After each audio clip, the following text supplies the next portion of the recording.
তুমি কি কখনো ভেবে দেখেছ আমরা কেন অখুশি? কারণ আমরা আমাদের বিহাইন্ড দ্য সিনের সাথে অন্যের হাইলাইট রিল, যা সবাই দেখাচ্ছে, তুলনা করছি। সোশ্যাল মিডিয়ার এই ঝলমলে পৃথিবীতে সবাই তাদের সেরা মুহূর্তগুলো শেয়ার করে। তুমি তাদের দুঃখ, তাদের সংগ্রাম, তাদের একাকিত্ব দেখতে পাও না। বড় পরিবর্তন একদিনে আসে না। আমরা সবাই চাই ম্যাজিক, কিন্তু পৃথিবীটা চলে ডিসিপ্লিন বা শৃঙ্খলার নিয়মে। তুমি যদি মাত্র একদিন ব্যায়াম করে ভাবো বডি বিল্ডার হয়ে যাবে, সেটা ভুল। কিন্তু তুমি যদি প্রতিদিন মাত্র 20 মিনিট করে ব্যায়াম করো, 1 বছর পর দেখবে তুমি বদলে গেছো। জীবনটা ঠিক তাই। আমরা সবচেয়ে কঠিন বিচারক কিন্তু নিজের জন্যই।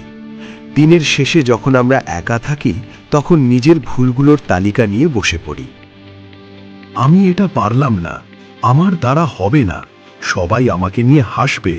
এই কথাগুলো আমাদের অবচেতন মনে কত গভীরে গেঁথে আছে খেয়াল করেছো?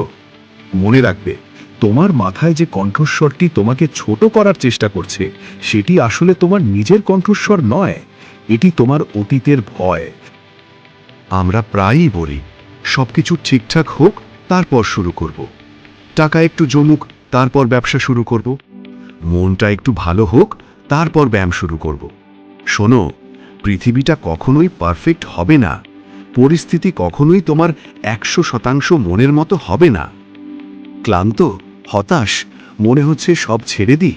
শোনো, যখন মনে হবে যে তোমার শক্তির শেষ সীমা পৌঁছে গেছো, ঠিক তখনই মনে লাগবে তুমি আসলে তোমার ক্ষমতার খুব সামান্য অংশ ব্যবহার করেছো। আমাদের শরীর এবং মন তার চেয়ে অনেক বেশি নিতে পারে, যা আমরা কল্পনাও করি না। তোমার ভেতরের সেই আগুনটাকে নিভে যেতে দিও না। এই পৃথিবীটা তাদের জন্যই যারা হার মানতে অস্বীকার করে।